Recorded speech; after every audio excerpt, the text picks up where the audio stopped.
خب این شاهکار مداخله غیر پزشکان، همونطور که می‌بینید ایشون آرایشگر بودن و تزریق سیلیکون به لب داشتن که بعد این دختر خانم مجبور شده جراحی کنه. ایشون هم همون آرایشگر براشون تزریق سیلیکون انجام داده. همونطور که می‌بینید اینجاها بافت کاملا در واقع تشکیل گرانولوم داده.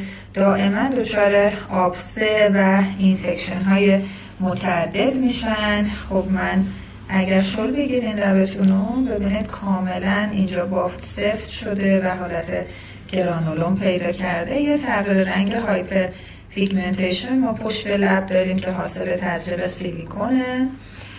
و چی بگم که مردم ما دو انتخاب‌های غلط، هم از نظر پروداکت هم از نظری که کار توسط غیر پزشک انجام شده.